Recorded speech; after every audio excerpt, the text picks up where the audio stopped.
অধ্যায় 14 প্রেম।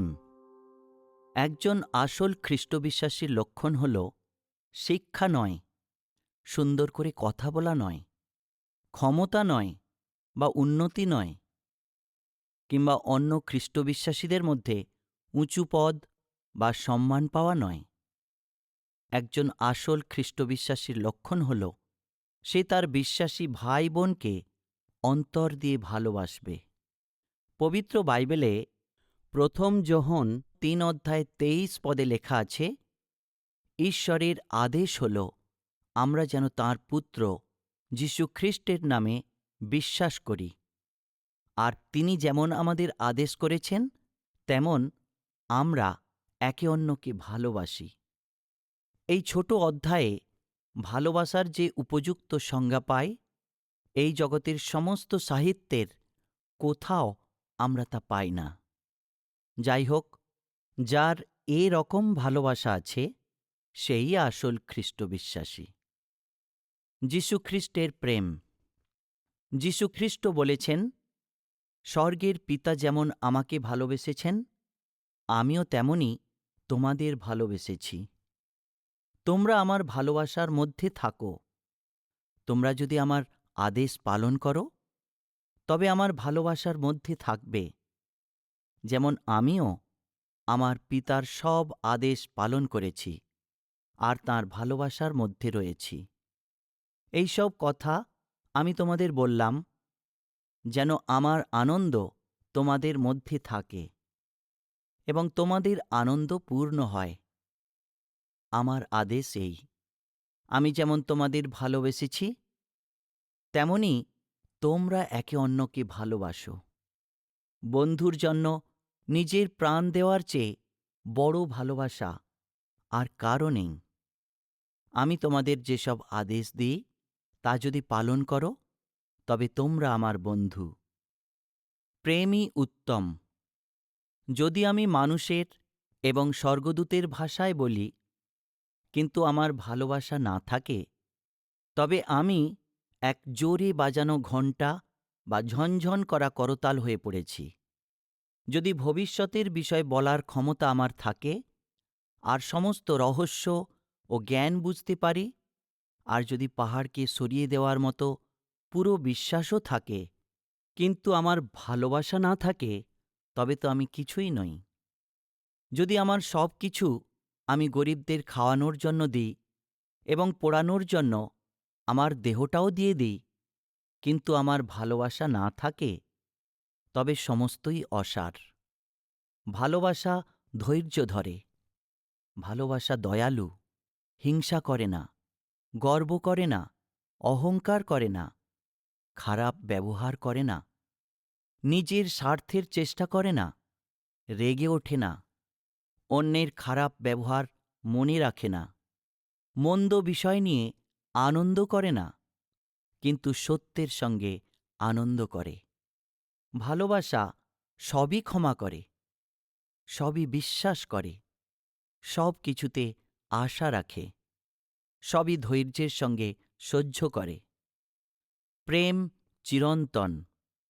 ভবিষ্যৎবাণীর লোপ হবে, বিভিন্ন প্রকার ভাষা বন্ধ হবে, জ্ঞান শেষ হবে, কিন্তু ভালোবাসা কখনো শেষ হবে না।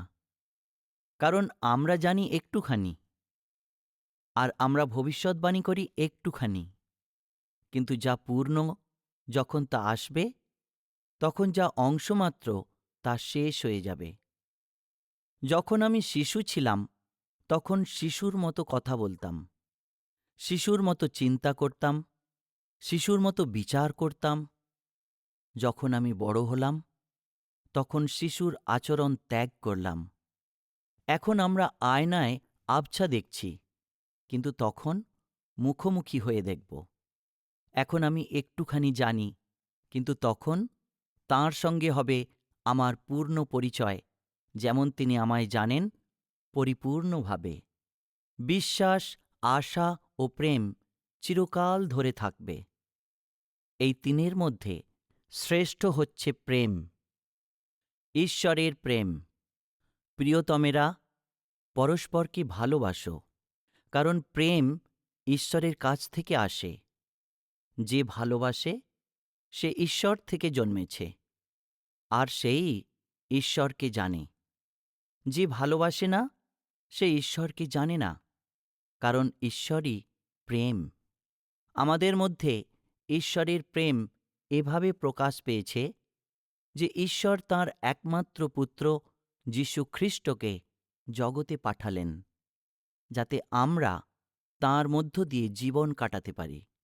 আমরা যে ঈশ্বরকে ভালোবেসেছিলাম তা নয়, কিন্তু তিনিই আমাদের ভালোবেসেছিলেন আর নিজের পুত্র যীশু খ্রিস্টকে আমাদেরই পাপের প্রায়শ্চিত্ত হওয়ার জন্য পাঠালেন। এটাই প্রেম।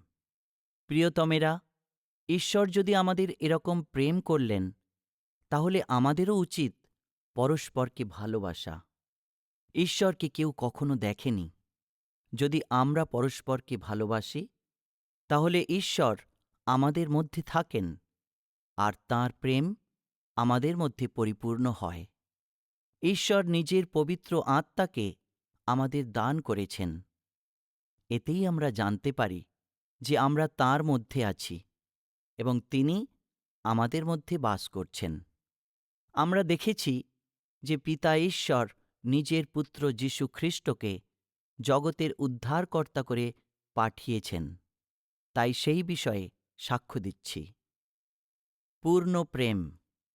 যে কেউ স্বীকার করে যীশু খ্রিস্টই ঈশ্বরের পুত্র, ঈশ্বর তার মধ্যে থাকেন এবং সে ঈশ্বরের মধ্যে থাকে। ঈশ্বরের প্রেম আমাদের মধ্যে যে আছে তা আমরা জানি ও বিশ্বাস করি। ঈশ্বরই প্রেম। প্রেমের মধ্যে যে জীবন কাটায় সে ঈশ্বরের মধ্যে থাকে এবং ঈশ্বরও তার মধ্যে থাকেন। এভাবেই ভালোবাসা আমাদের মধ্যে পূর্ণতা লাভ করে, যেন বিচারের দিনের জন্য আমরা সাহস পাই। কারণ তিনি যেমন আছেন, আমরাও এই জগতে তেমনই আছি। প্রেমে কোনো ভয় নেই, কিন্তু পরিপূর্ণ প্রেম ভয়কে তাড়িয়ে দেয়। কেননা ভয়ের সঙ্গে শাস্তির সম্পর্ক আছে। যে ভয় করে সে প্রেমে পরিপূর্ণ হয়নি।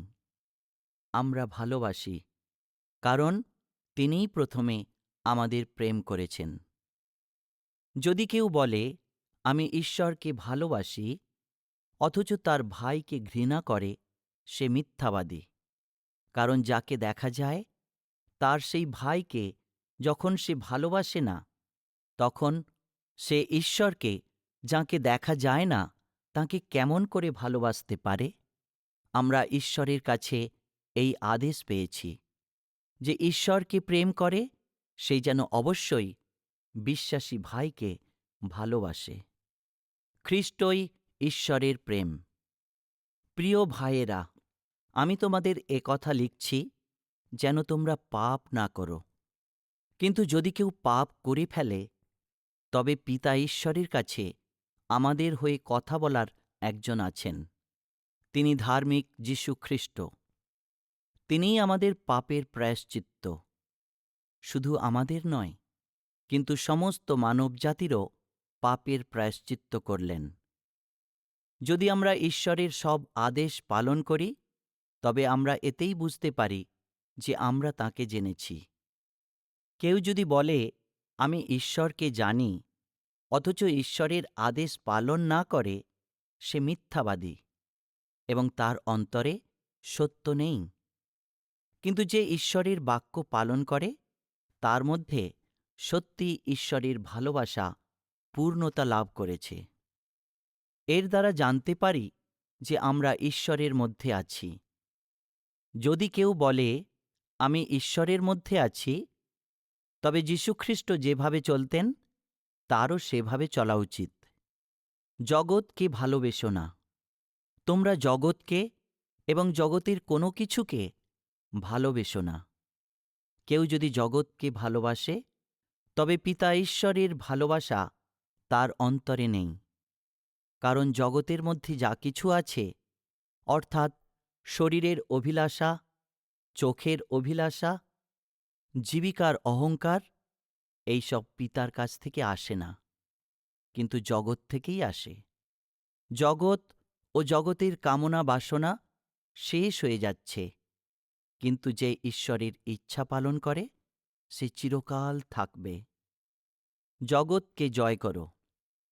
যে কেউ বিশ্বাস করে যিশুই সেই খ্রিস্ট, সে পিতা ঈশ্বর থেকে জন্মেছে।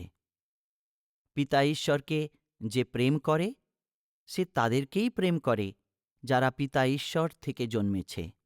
এর মধ্যে দিয়েই আমরা জানি যে যখন আমরা পিতা ঈশ্বরকে প্রেম করি আর তাঁর সমস্ত আদেশ পালন করি, তখন ঈশ্বরের সন্তানদের ভালোবাসি। এটাই পিতা ঈশ্বরের প্রতি প্রেম, যে আমরা তাঁর আদেশ পালন করি। তাঁর সমস্ত আদেশ ভারী বোঝা নয়, কারণ যারা পিতা ঈশ্বর থেকে জন্মেছে তারা জগৎকে জয় করে। আমাদের বিশ্বাসই সেই জয় যা জগৎকে জয় করেছে।